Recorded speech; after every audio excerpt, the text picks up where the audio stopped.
We have a large number of children in our community, mainly because of being abused or neglected, that are taken out of the home. We have about 275 children in care, and over 100 of those children, probably in the range of 125 children, are placed outside of Floyd County. A lot of times they are not being able to be placed here in our own community because there are not enough foster care homes in our community.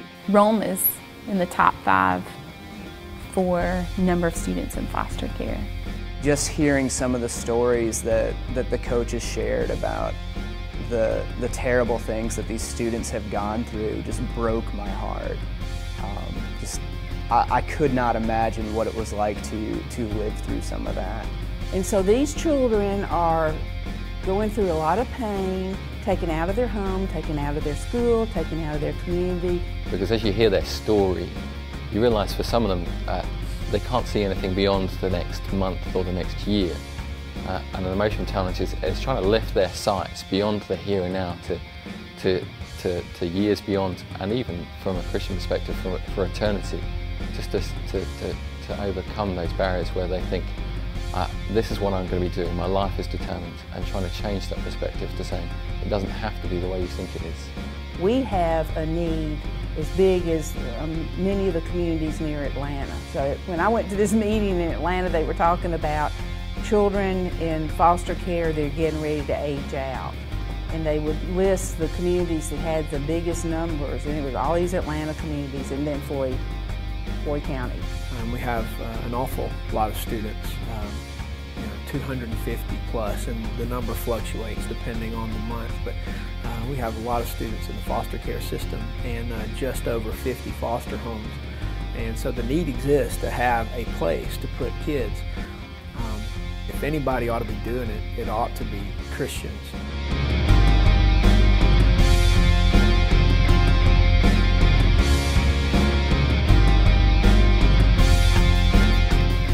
Hope Springs is our ministry to foster kids in Floyd County by providing them a home, a set of loving parents, and an environment they can grow up in and hear the good news of Christ and have an opportunity to respond to the gospel and be part of the local church.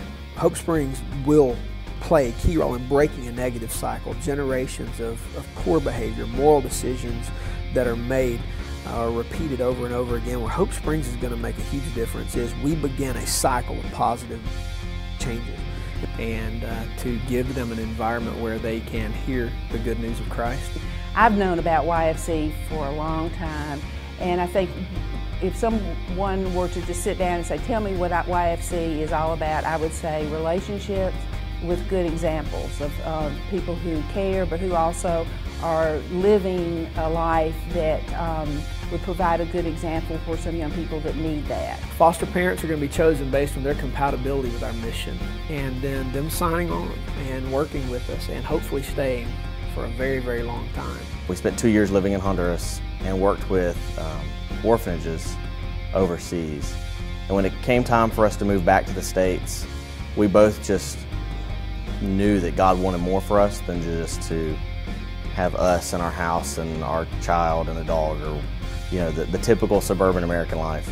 And we both just kind of said that we knew God wanted more for us, and we knew that there was a need out there that He wanted us to address.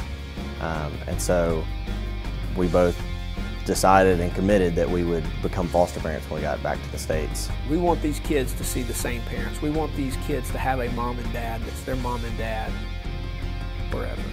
I don't feel like I'm ever going to pastor church.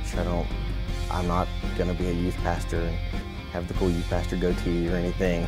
But I just feel like we have a ministry just in our family, just the idea that these kids come into our house from so many different backgrounds, but we provide the most basic ministry there is, which is being a mom and a dad and trying to teach them about God's love and how can they understand a heavenly father when most of them have never had a worldly father. Lots of teenagers now are becoming mothers at very young ages, and they've had no one to teach them how to be a mom, how to parent.